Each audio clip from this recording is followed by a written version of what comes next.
Hello, everyone, and welcome back to another episode of Nearly 90s. Of course, I'm Bryce. I'm here with my buddy Jonah, and today I believe we're going to talk about X-Men. Not just any X-Men, though. Origins. Wolverine. My favorite type of movies, origin movies. And who about? You just Wolverine. said it. Wolver-fucking-reen. That didn't sound right. You were going really intense there. I wanted I was just waiting to see where the momentum was going to build up to, or where it was going to explode. It was right there, and then I immediately fell off the edge. But no, we're here to talk about X-Men Origins Wolverine, and just right off the bat, I think the first thing we just got to talk about is just Wolverine as a character. Honestly, I think I just got to talk about just like I guess I'm not like fully immersed in the comics, so I don't fully know a lot of the origins of Wolverine. I do know that he came from, he started in a Hulk issue. Yeah, I Was think his it's first appearance. That's when they're in Canada still, Yes. right? Yeah. That was technically his first appearance, and then of course I think he got adapted into the X-Men, and then got his own comic book series, whatnot. But I do know they did try and do like an Origins comic Okay. that kind of went into him being like a child. Yeah, I have no idea if the accuracy is all there for the origins to the comics. For the most part, it kind of looked like, I mean, he lived in like a richer family. Yeah, I wouldn't be surprised if the comics did do the 1800s thing, but I do know that the Sabretooth thing is loosely pulled from the comics, because they never say that they're biologically related in the they comics. are technically never, like, in the comics, biologically related. Yeah. They do have a lot of similarities. But, Yeah. I think that was actually a very interesting thing that they actually did in this movie, because Sabretooth, I think, only shows up one more time in the X-Men movies, other than Deadpool and Wolverine. The original X-Men. Yes, the original one, he only shows up in X-Men, and then he's played by a different actor. Different actor. There's none of that. Same character development or anything, yeah. I guess the only thing that, like, because, like, I guess the biggest thing with the X-Men movies is, like, I'm always just trying to make sense of them.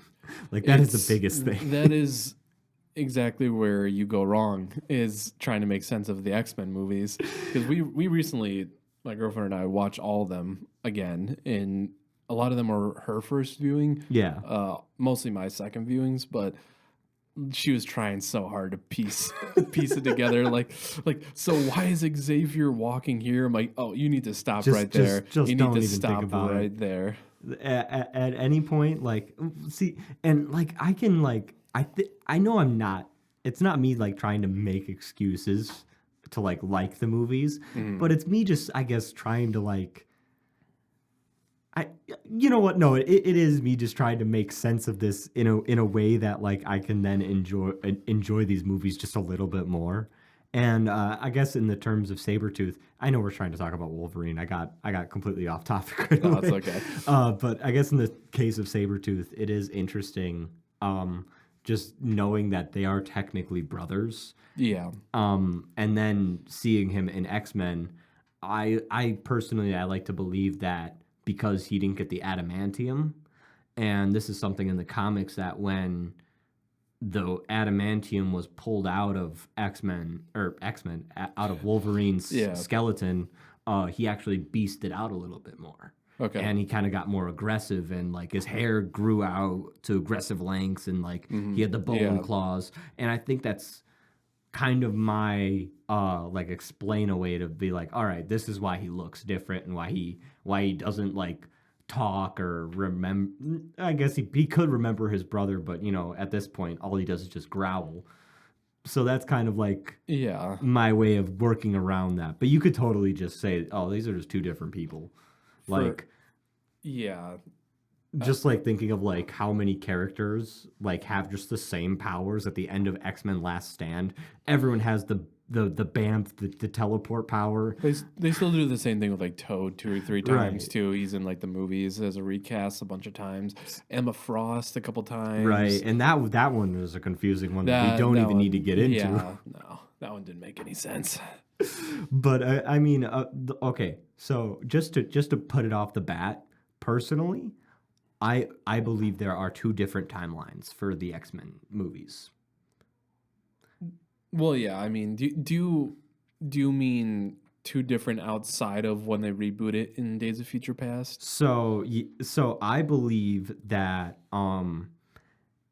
X-Men, X-Men Origins, X-Men, X-Men 2, X-Men Last Stand, and all of the Wolverine movies, so Wolverine and Logan, are all in their kind of contained universe. That wouldn't make sense though, because Xavier's alive. Xavier's alive and all that stuff. That'd have to be in the rebooted universe later. So there's a little bit of stuff that kind of fucks with it, but that's at least in my head canon. That's how I like to see that universe go. Okay. And then it essentially gets rebooted with X-Men First Class, but they have a lot of the returning actors come back for Days of Futures Past. So that's essentially like a different timeline in itself. And that's why it also just makes my head hurt because then you're getting really ahead of yourself. I think you're getting into the whole timeline of all the X-Men shit. I was gonna wait to interject at a point and just say, like, do you think we should do a rundown of the plot of X-Men Origins Wolverine? I think let's get back on track. Let's do a plot. Let's do the plot synopsis. You're trying to piece together the whole universe. I'm like, holy shit. He's like, we're getting into some dense material, man. Let's pull it back. But so the plot of this movie. Let's see. We start off with, of course, Jimmy, Logan. Yeah. As a young boy, and he's going through his mutant phase. You know, where he's getting his claws. His puberty almost. That's kind of how they kind of reference it. It's like a puberty thing. Yeah. And again, I think he kills his dad. It's it's who he thinks is cheating on his mom. Well, I'm trying to think of how to say this. So he thinks that his parents are going through some kind of affair, that his mom is cheating on his dad. Yeah. And then kills the guy only to find out that was his real dad. The one who is his like quote unquote dad is not his biological father. So he just accidentally kills his biological father, who's also Sabretooth's father.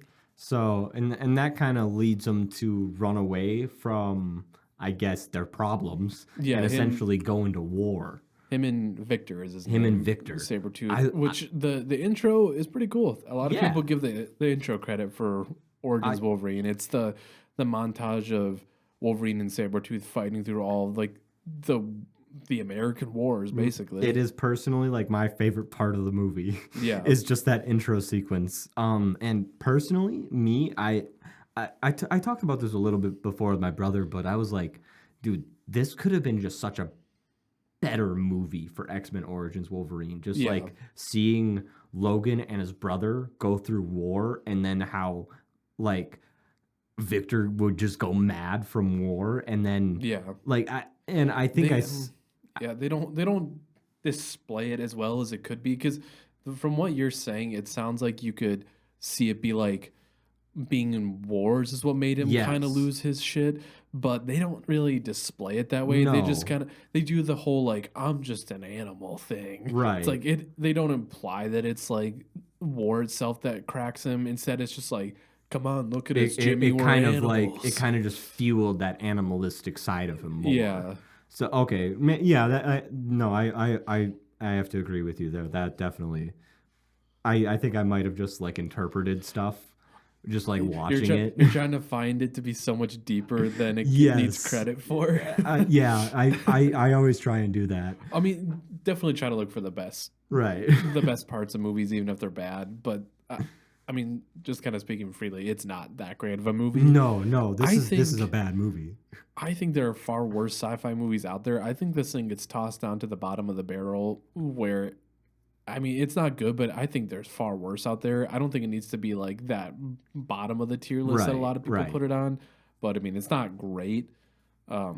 But anyways, I'm getting off topic again. So you were. But yeah, so they go through war, and eventually they get kind of found out as mutants, and then they kind of get put into, I guess, like prison or whatnot. Yeah, just and don't know what to do with them. Some so just cool keep guy them in named Stryker. Yeah, He kind of recruits him into, I guess, kind of like a Task Force X kind of deal, or not. Yeah, what would you call it? X Force or something kind of like that? No, do they call it Task Force X in the movie? Is that Deadpool's group or is that Wolverine's? I can't remember. No, I think it's X Force is Deadpool's. Yeah, well, Task Force X is. That is X-Men the Origins name Wolverine. Of the, yeah, that's their group. Yeah, and it's got Will.i.am.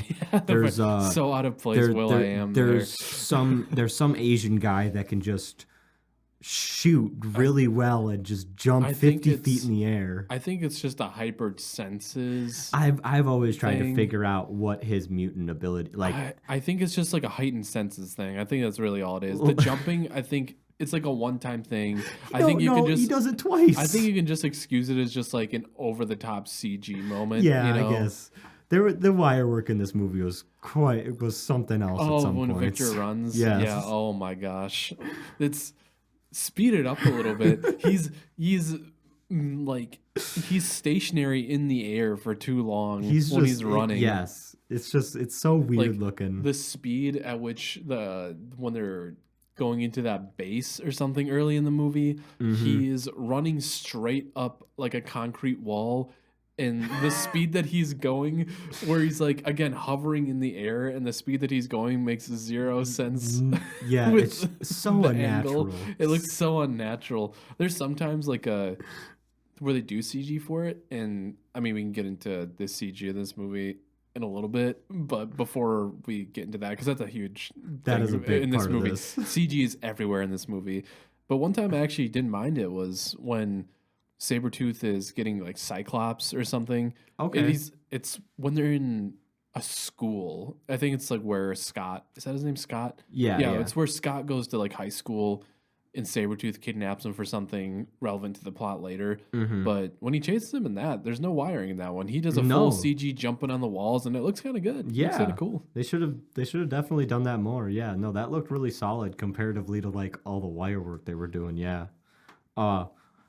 Just jumping back onto the plot. Yeah. Eventually, Logan disbands from the team because Jimmy's still. Yeah, Jimmy. He's still Jimmy. He's not Logan yet. No. He disbands from the team because Sabretooth's going too crazy. He's done with it. They're hinting at the adamantium, but Jimmy's getting fed up with it. He's not going to start killing people that don't deserve. Well, I mean, it's different to be a soldier than to slaughter a group of people. They're in like a Guatemalan village, and they're about to just fucking kill a whole village. Just lay waste to it. Just some real wrong Victor's shit. like, I bet I'm just gonna fucking kill them all. He's like, I'd love to kill them. Yeah, you don't even have to pay me for this one. Like, this one's on the house. And meanwhile, Jimmy's like, I'm fucking done with this. He's like, there's 3 things I love in this world: boobs, beer, and killing people. Like, yeah. And then also let's not forget the foreshadowing in the first appearance of Deadpool at the beginning of this with Task Force X, where Ryan Reynolds as Deadpool in this movie. The first time he's introduced as the character, but very different from obviously what we know now. At least he had a red shirt. Yeah, they give him a red shirt. He's still a smartass, but it was toned down a lot. But all they have going for him is his mutant abilities. He can spin swords really fast. I don't even know if he has a mutant ability. Like, let's be honest. Again, you could just... I mean, you could chalk it up as heightened senses thing again, but that wouldn't explain how fast he moves swords. Right. And then you could say it's super speed, but he's only doing it with his hands. Right.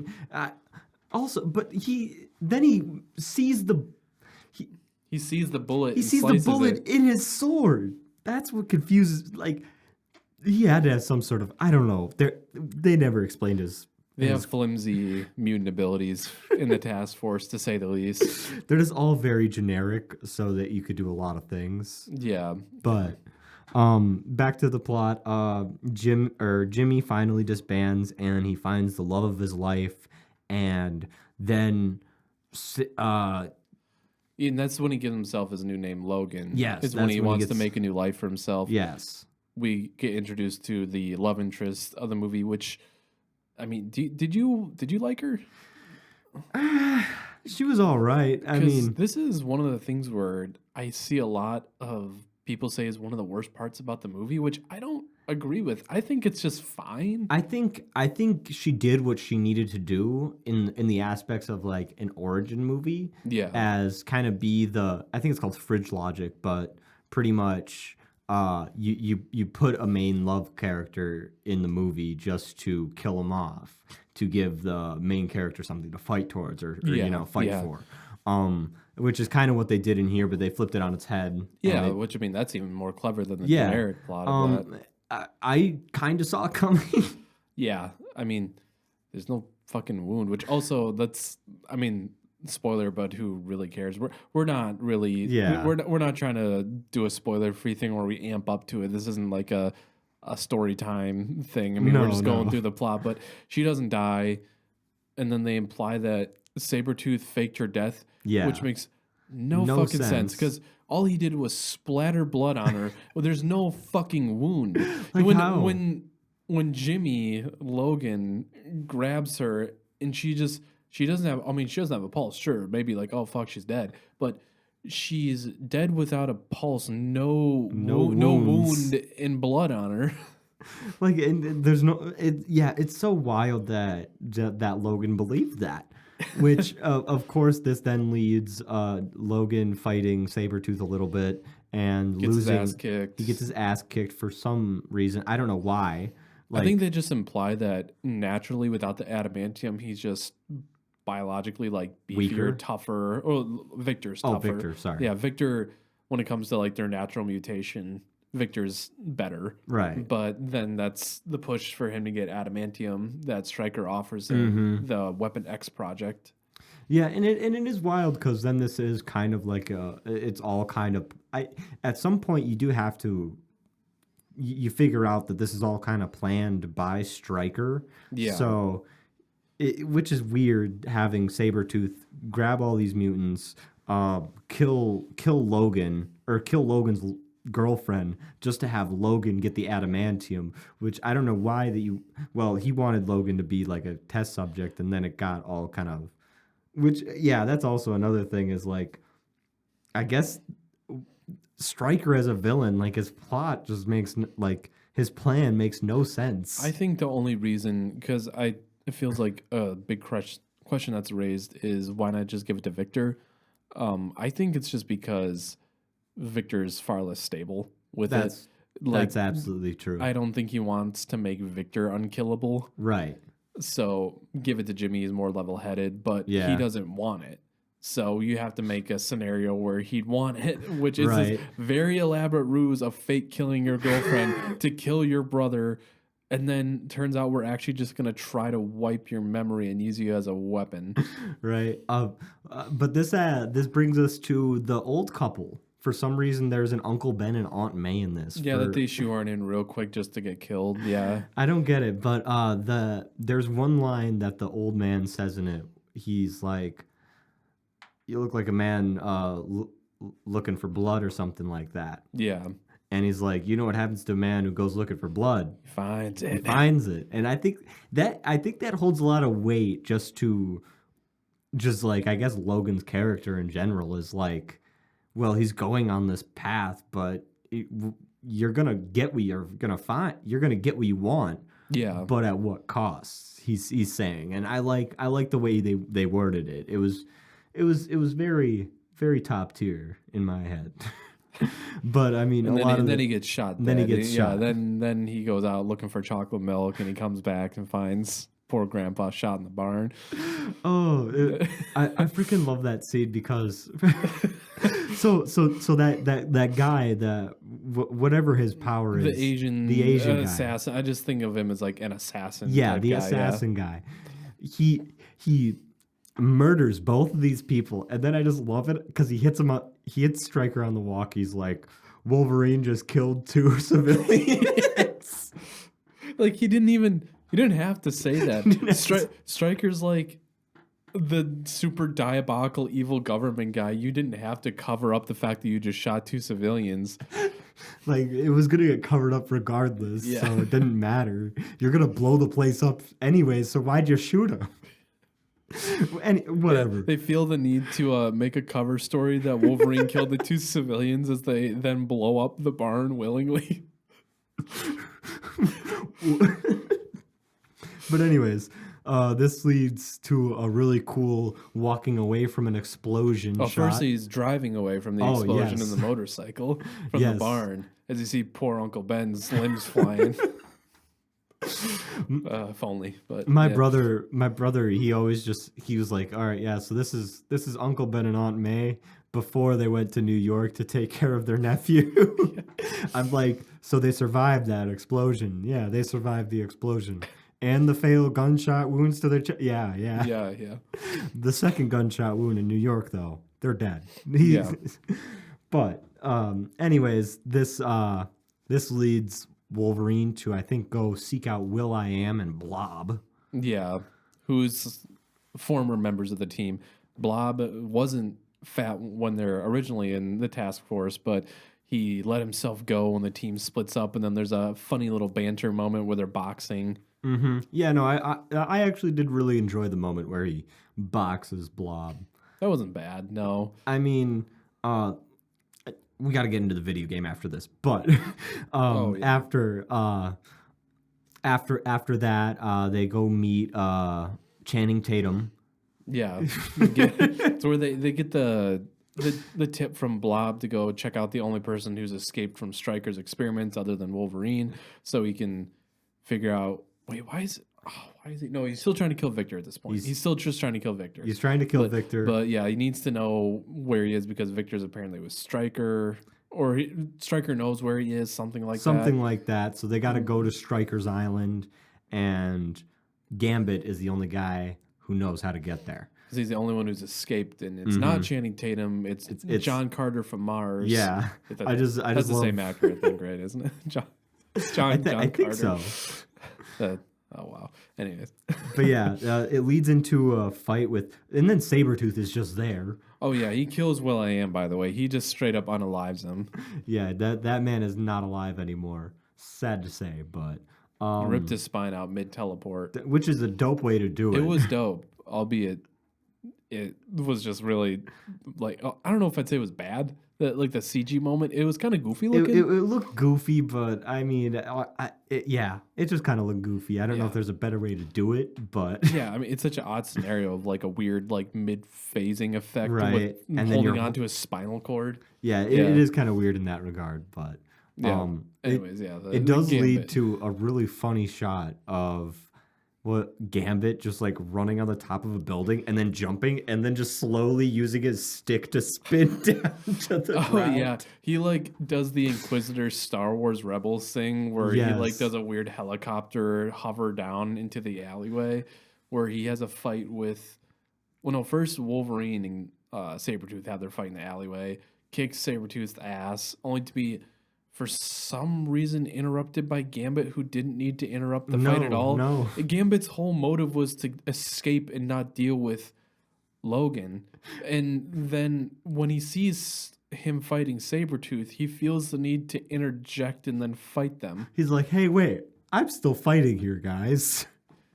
Was there any context for him to provoke him and keep fighting him? No, he should have just ran away. Yeah, because the whole thing is like Logan's about to kill Victor, basically, and then he gets in the way, and then he's like, your fight's with me, basically. Right? And it's like why is it though? Why am I...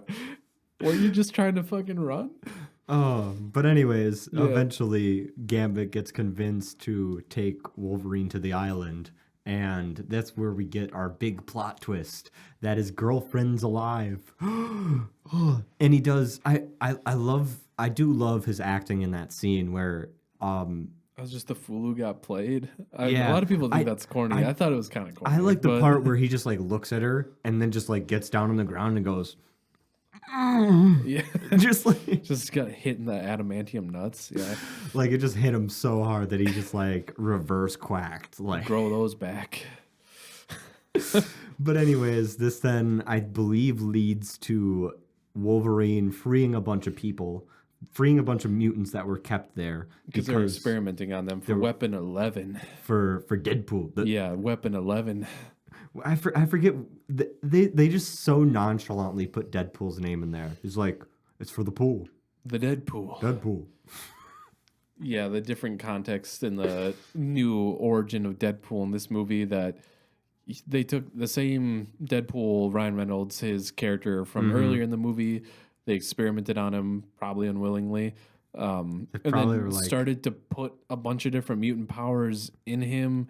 Also gave him adamantium, and that's his big reveal when Wolverine and the girl, he forgave the girl for lying to him, by the way. Oh, yeah, he forgave right away.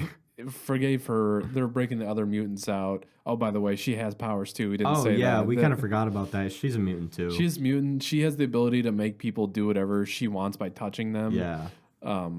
That I wish I could say that there's more to discuss, but that's really all the fuck it is.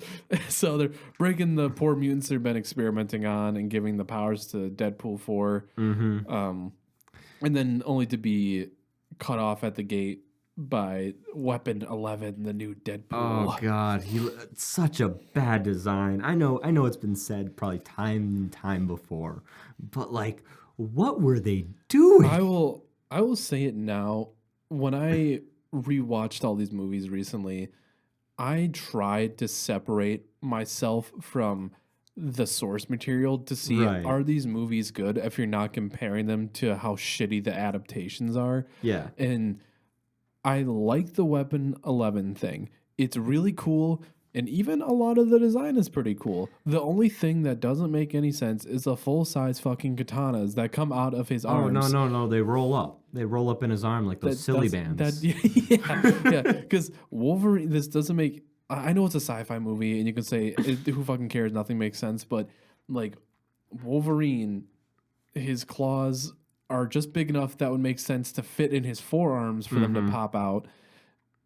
Deadpool has full-size katanas in his arm, where the only way that they would fit in his arms when he retracts them would he'd have to be like T-posing or like in mid-flight with his arms for that to make any sense. And I know, again, it's a sci-fi movie. You can do whatever you want because who fucking cares? Don't think that much into it. But also, like we were kind of talking about the last episode with the Hulk stuff we were talking about, was I like when a sci-fi movie goes all in on defending its sci-fi bullshit. Like, you make your rules of how the science works and all that shit, and you try to stick to that logic. You stick to your own ridiculous logic that you made. Adamantium's supposed to be indestructible, so it can't fucking bend in his arms. So somehow full-size katanas just keep going in and out of his forearms. But now thinking about it, do we ever see his arms move when the blades are not, or when the blades are retracted into his skin? At the very beginning. At the very beginning, we just see him standing there, and then the blades come out. I think it was just a design flaw that they never thought about, and then they're like, "Wait, obviously they didn't think well enough about it. He can't bend his arms. Take the blades out." Because if your own stupid sci-fi bullshit logic applies to Wolverine in those movies, you can't fucking meld or move around like solid adamantium. So if they went back in, they would either stab through one end of his arm because they're bent, or he'd have to completely lay his arms flat or just straight out when he wants to retract them. But he'd make a great scarecrow. Yeah. But Deadpool was he wasn't Deadpool, but as Weapon X or Weapon 11, he was. The concept is cool. The concept is cool. Solid villain. And you know what? I even get the powers they give to Deadpool. Like, the healing makes sense. Healing makes sense. The swords, he can teleport. In the comics, he can teleport. He has a teleport. You're right. I always forget. They don't do that in any of the Deadpool trilogy. The laser eyes, I won't side with, though. That I don't understand. There is some things, and I was actually going to say if we should break this down of like things that are accurate and inaccurate to this compared to the comic Deadpool. So accuracy, healing, inaccuracy, adamantium, laser eyes, accuracy, teleporting. Is there anything else? Well, accuracy, swords, inaccuracy, the fact that they come out of his fucking hands. Right. But I mean, those seem like Sewn the only mouth. powers. Sewn mouth. No. Yeah. No, that's just unacceptable to put on Deadpool. And they just pass it off as like a joke of like, we finally shut you up, eh? Right? They're like, oh, this was meant to happen. Yeah, I was like, oh, okay. But I always forget about the teleporting though. That's a good point. I forgot about that because they do that in the Deadpool game. Yes, he can teleport. Is that just an attachment on his belt, yeah. or is that's not a mutation? That's like a gadget, right? It's a gadget. Okay, yeah. And I believe even in the comics, he gets rid of the teleporter because he said, "quote It made things too easy." Yeah, they probably they could have written that off as a joke if they even bothered in the movie too. Right. So I mean, but Deadpool was not it. But this is my favorite Deadpool and Wolverine movie. Wait, you like this more than Deadpool and Wolverine? No, I'm just fucking around, but I wish that was the case. I mean, I have opinions on that one too. It's good, but it's good, but I have my qualms with that movie as well. I guess there's like a term of like a story. For the most part, it's not horrible, but like I guess like the plot is just very like it takes a while to get running, I guess I could say. Yeah. Where like you have to they're establishing Logan, and then he's kind of running all over the place, and then he finally settles down in Canada, and that's when the story starts. Which is like I don't know how long into the movie you have to go, but I mean, you could have even made as much of a bummer as it is to potentially get rid of that montage with him and Victor at the beginning. You could have even just had it start with him in Canada, right? And you could have just had it be like Victor finding him again, right? And then you could even like integrate the flashbacks of them as kids, the war. You could have just like had Victor show up, establish that whole montage, and like spread out flashback scenes, right? I know that like maybe that's like not what people would want because technically it's an origin, so they want to see the very beginning, right, from beginning to end. But you know, it's fucking Wolverine. The dude's been around since the 1800s. There's plenty we don't fucking see anyways via montage, right? You know? They cut out so much. Like he goes from a kid to a full grown adult, and we see nothing in between. See him in his like teen phase, his awkward teen phase. I wonder what era he would have been in his awkward teen phase. I would love to see the mutton chops trying to grow out. Where he has like a really patchy beard of chops. He's like, don't worry, this is gonna look cool in a couple years. But no, I mean, as a term of a story, I don't think it's horrible. Like, I think the story of it goes, it's serviceable. But I think what bogs this down is a lot of the visual effects. Before we get into that, do we want to just say the ending? Yeah. And then we can get it. I was gonna forgot. I was gonna segue into the effects too, but I totally forgot we didn't even say how it ends.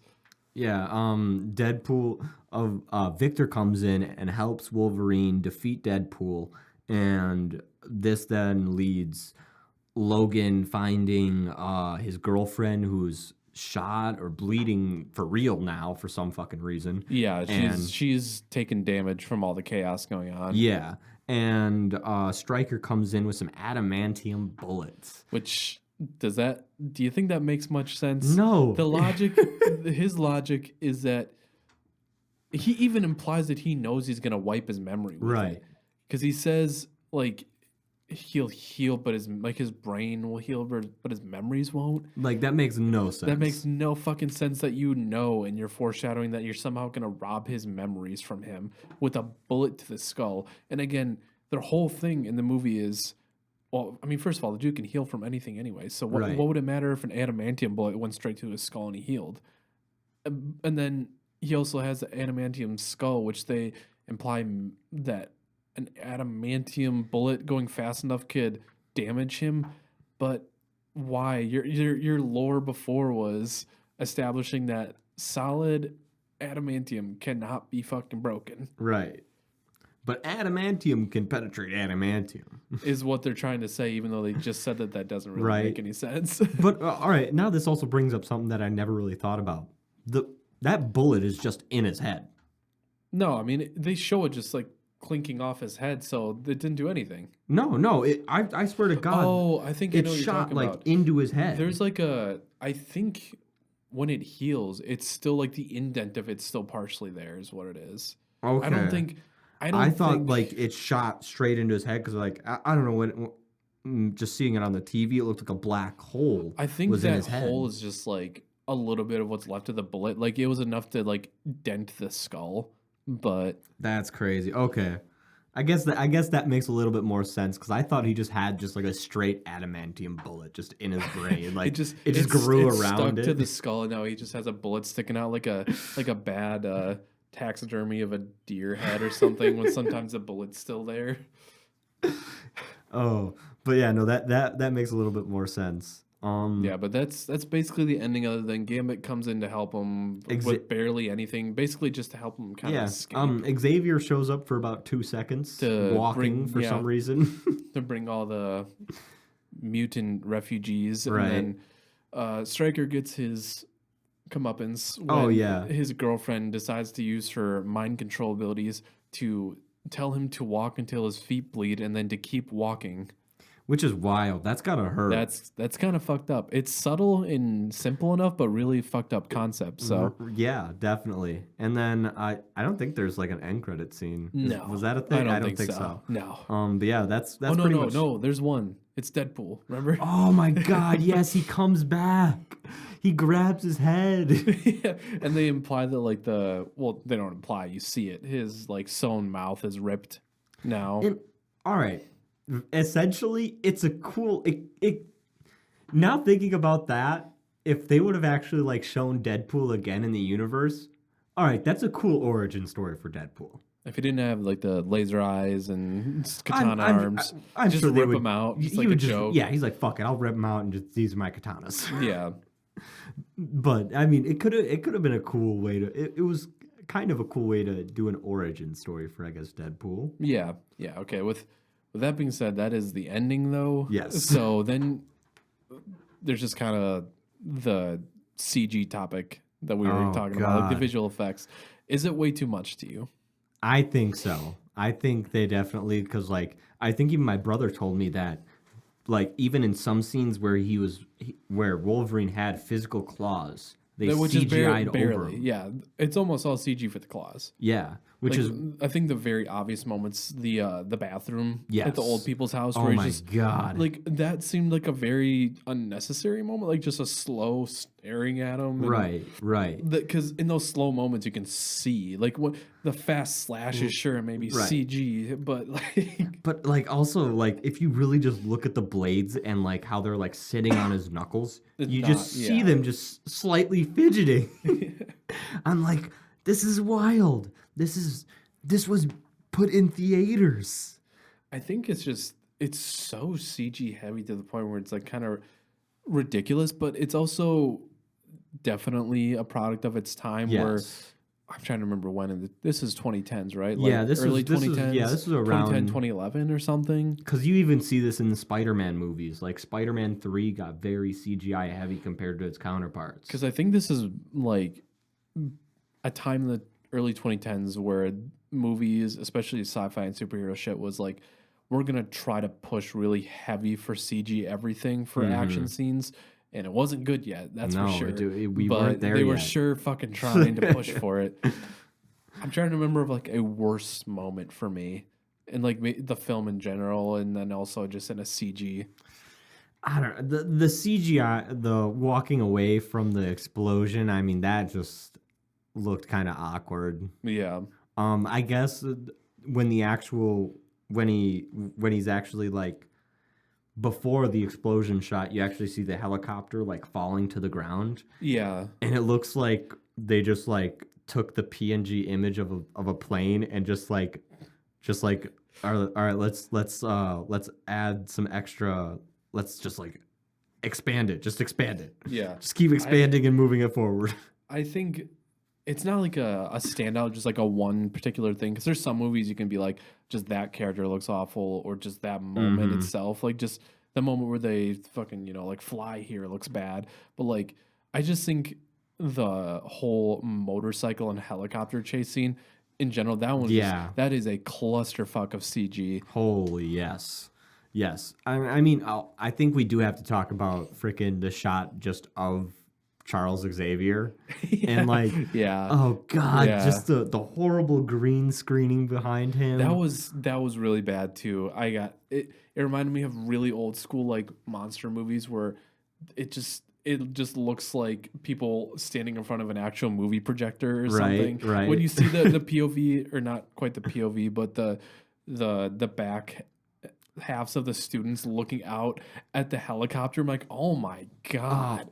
Oh, and then just the shot of all those people just like running towards.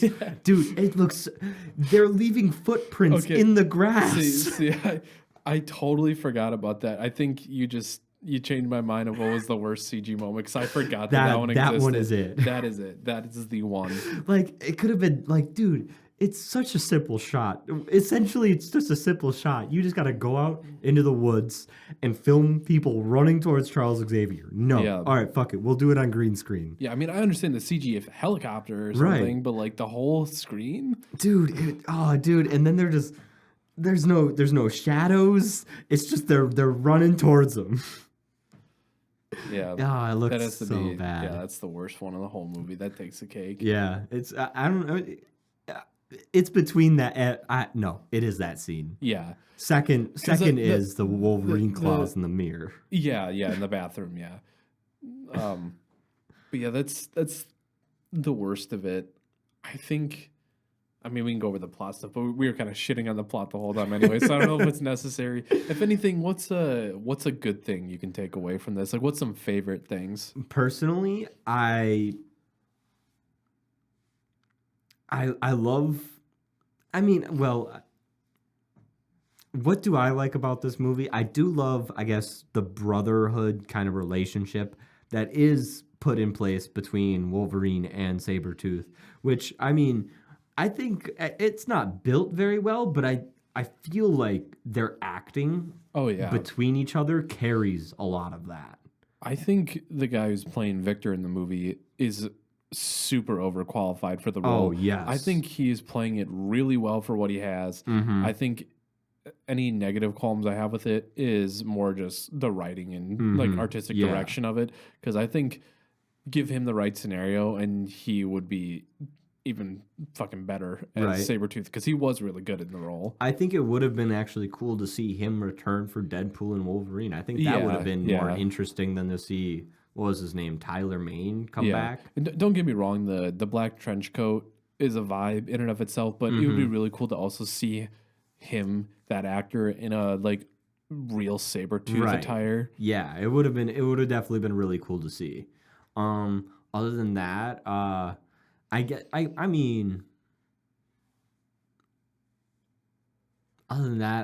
Ryan Reynolds, when he is just Wade Wilson. Oh yeah, playing he's Deadpool, playing it well. He's playing it pretty solid. You know, it looks like he's on. You know, he's kind of chopping it up. You know, trying to get away with whatever he can. But other than that, I do still love the portrayal of Wolverine. Again, like, I think as much as this movie is bad, Wolverine carries a lot of this movie for it to like, kind of be not good in some regards, but have good aspects. I don't think Hugh Jackman ever does a bad job in the role. Never. Anytime that I can think of a moment where it's like, oh, that was kind of, it's usually a moment where it's something like corny, but not because of his acting. It'll be like, a lot of the times I'll use the example like the Scream moments. Yes. Where it's like he like there's times where he's like freaking out, going animal mode or whatever the fuck you want to call it, and it works well. There's sometimes you can tell someone's like, and 3, 2, 1, cue Scream, that doesn't fit the context well here. You know, or like the dramatic, like in the other movies when like someone dies or something, he'll be holding someone in his arms, and a moment that kind of feels like a natural moment to just cry for a character, and he'll just do like the animalistic scream where it's kind of cringy, but that's the character, that's just Wolverine, man. But yeah, I mean, I can't think. A lot of this movie is bad. And I mean, for the most part, I get it. Like, I believe this movie was, and I hate to say, like, I wish I had better things to say about this movie, but that's it. I mean, other than like the intro sequence being really cool with them going through war, other than that, Wolverine, Sabretooth, it's kind of my favorite parts of it. But yeah, just to kind of, I feel like just to kind of end this off on a kind of a note of why this movie is as bad as it is. Personally, they were rewriting the script constantly while in production. Yeah. So they never had like a solid script to go off of, which means if you don't have a solid script, that means you don't have your visual effects finalized and you don't have your scenes fully storyboarded and whatnot, where you can get scenes of, oh, well, we just need Deadpool swinging his swords around really fast. Well, let's just have Ryan Reynolds do it. Yeah. So you get aspects of that, and you also get the bad CGI claws and the weird green screening and stuff like that. Where I think, and real quick, I think the video game is probably the best part of this. I've heard that it is one of the best video game or like superhero video games ever made, because it is so not the plot of the. Well, did they still take parts of the plot, or it is the plot of the movie? It's just so much better because they finished the game, and the movie got like, I forget what happened, but they were still making the movie, rewriting everything. Yeah, and they took one of the cooler ideas from the original stories. They kind of took their story and just polished it. Yeah, just made it better. I mean, it's a video game, so they don't have to follow the canon story anyway. Right. So they made cool things. Like, I know Blob, the whole fight sequence with him is actually in a convenience store where you're running around just trying to stop Blob, and Blob's just messing everything up. I always see there's like fight scenes with, what do they call them? Sentries or something? No. Yes. What do they call them? They're not sentries. Sentinels? Yeah. Yeah, that's also a cool aspect of it, where you just go and you just veer off from the plot and you just start fighting Sentinels for a little bit, and then you veer back on and fight Deadpool and Sabretooth again at the end. But no, I haven't personally played the game myself. I've seen a lot of reviews. I see so much about it. Yeah, negative or not negative. Jesus Christ! Sorry, my brain is so on the usual consensus of the movie, not the game. Right. I usually see very positive things about the game. Yes, a lot of positive things of the game. Yes. So if you do want to ingest X-Men Origins in some regard, go with the video game. It's probably got a better everything, apparently. Apparently so. But yeah, I think that's mainly what I have. I guess, what would you rate this movie? Yeah, I was gonna say a final consensus. Oh man, that's so hard. I would say that this is just like a solid middle of the road 5. Yeah, because I don't think it deserves to be, again, that bottom of the barrel where people are like this. You know, if I go on Rotten Tomatoes or something right now, this is probably going to be like 30s, 20s. If I had to take a solid guess, I don't think it's that bad. No. I just think it's painfully generic and a product of its time. Painfully generic, and I can say the product of its time more because of the CG that doesn't age that is everywhere in this thing. So, yeah, it's just okay. It's okay, and then there's very dated moments within like the filming of it. But yeah, I agree with you. I guess I am just gonna. I think I'm gonna go with a 4. Okay, I gotta go with a 4. You don't think it deserves a middle of the road quite? No. Well, I guess just like this just kind of came to me again, but like just thinking about like Wolverine as a character and how like I only see kind of Hugh Jackman in the role as Wolverine. Yeah. And with that being said, having this as his origin movie is just, it's kind of sad in some regards. Like I wish, and it makes me want to be better. It's also a poor start to what is eventually a trilogy for a character. So, like, if you watched, like, Origins before watching, like, X-Men or, like, any of the other ones, like, I feel like you'd be very almost, not turned off, but you'd be like, wow. Don't start with it, that's for sure. Yeah, in definitely the franchise, don't start with it. Just do, like, original X-Men. Watch them in release order. Yes, I think that's the way to do it. You watch them in chronological, it's going to be fucked up regardless because Days of Future Past makes that a fucking mess. Yeah, it really fucked everything up there, but it's a good movie, but it fucks up. Yeah, it fucks up the timeline to the point where you can't really do the whole like let's watch them chronologically thing. Right. It really does kind of just But we'll eventually get into more of those aspects of this. Yeah. But for right now, I think that's all we had to say about X-Men Origins Wolverine. Yeah, I think that's a wrap. Yeah, guys, what did you guys think of X-Men Origins in the comments? What was your favorite part? What moment just made you cringe? And of course, we have all our social media links down below.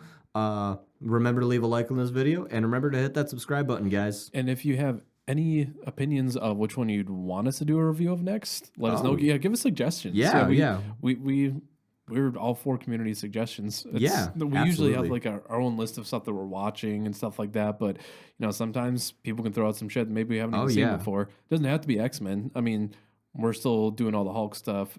We're still going through the X-Men because there's plenty of movies to do there. But, anime, anything, guys. Yeah, but I think that's about it. Yeah. So thanks for listening, guys, and we'll see you later. Deuces.